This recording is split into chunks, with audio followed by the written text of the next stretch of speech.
మొత్తం కబ్జా గురై అన్యక్రాంతమై ఏదైనా డెవలప్మెంట్ అభివృద్ధి పనులు ఏదైనా చేయాలన్నా, ఏదైనా కాలేజీలు కానీ, ఏమైనా ఇన్స్టిట్యూషన్స్ కానీ, ఏదైనా కార్పొరేట్ లెవెల్ ఏమైనా తీసుకోవాలి, పరిశ్రమలు తీసుకురావాలన్నా కూడా మనం అభివృద్ధి చేయలేని పరిస్థితి. మన పరిశ్రమలు తీసుకొస్తే ఎవరు బాగుపడతారు? మన ప్రజలకు, మన మహబూబాబాద్ జిల్లా వాసులకు, వాళ్ళకు ఉద్యోగ అవకాశాలు పెరుగుతాయి. అవునా కదా?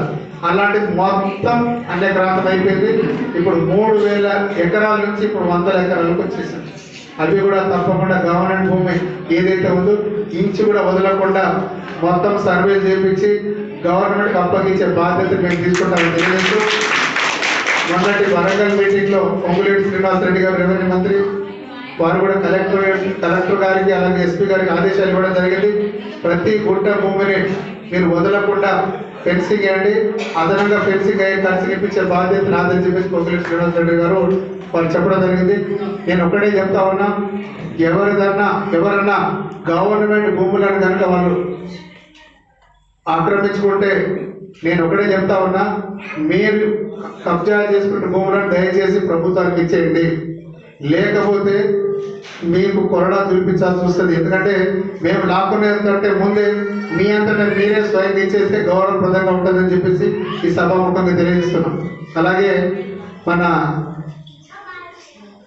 మున్సిపాలిటీ ఇంతకుముందు 2014లో మా మేడం ఉమా మురళీ నాయక్ గారు మున్సిపల్ చైర్పర్సన్ ఉన్నప్పుడు, సరే అప్పుడు సంఖ్యాబలం లేకుండా అన్ని పార్టీలను కలుపుకొని చాలా జాగ్రత్తగా బాధ్యతగా మహబూబాబాద్ మున్సిపాలిటీని ఎంతవరకు ఆమె పరిధిలో ఉన్నంత ఎంతవరకు ఉంటే అంతవరకు వారు అభివృద్ధి చేయగలిగారు.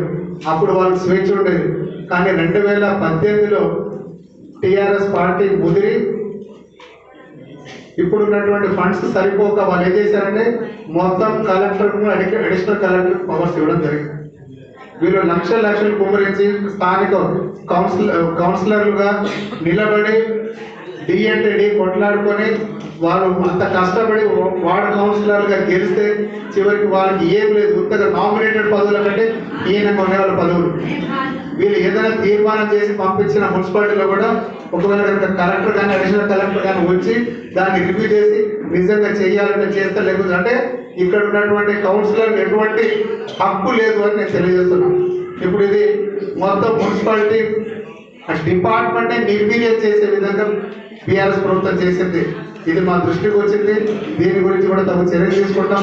దయచేసి నేను ఒకటే అంటున్నా, మనమందరం సమయం పాటించి ఇప్పుడున్నటువంటి దరఖాస్తులు కొంచెం జాగ్రత్తగా నింపి, అలాగే మీకు ఏదైనా ఇతర సమస్యలున్నా, ల్యాండ్కి సంబంధించిన సమస్యలున్నా కూడా తెల్ల కాగితం మీద రాసి ఆ అప్లికేషన్తో పాటు ఏమైనా జిరాక్స్ కాపీలు ఉంటే జత చేయండి. జత చేసి మీరు జనరల్ కౌంటర్లో ఒకటి ఇవ్వండి. మహిళలకు ఒక కౌంటర్, మహిళల కౌంటర్తో పాటు పురుషులకు ఒక కౌంటర్తో పాటుగా మీకు జనరల్ కౌంటర్ కూడా ఉంటుంది. ఏ సమస్య వచ్చినప్పుడు మీకు కొత్త రేషన్ కార్డులు కావాలన్నా మీరు అర్జీ పెట్టుకోవచ్చు. అందుకే నేనేమంటున్నా, మనం అభివృద్ధి పథకంలో నడిపించాలంటే మీరు ఈ అప్లికేషన్ చాలా జాగ్రత్తగా నింపగలిగితే మీకు న్యాయం జరుగుతుంది.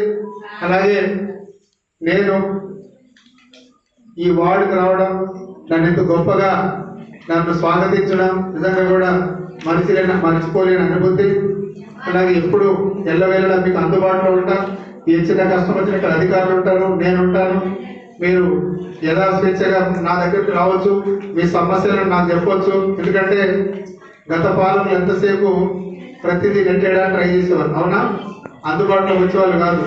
కానీ మేము ప్రజలకు కష్టపడదాం, ప్రజల కొరకు కష్టపడదాం, ప్రజల కష్టాలను తెలుసుకొని వాళ్ళ కొరకు కష్టపడదామనే ఏకైక లక్ష్యంతో ఇక్కడ మీ ముందు మేము నిలబడ్డాము. మీరు మమ్మల్ని ఇలా ఆశీర్వదించినందుకు ప్రత్యేక ధన్యవాదాలు తెలియజేస్తూ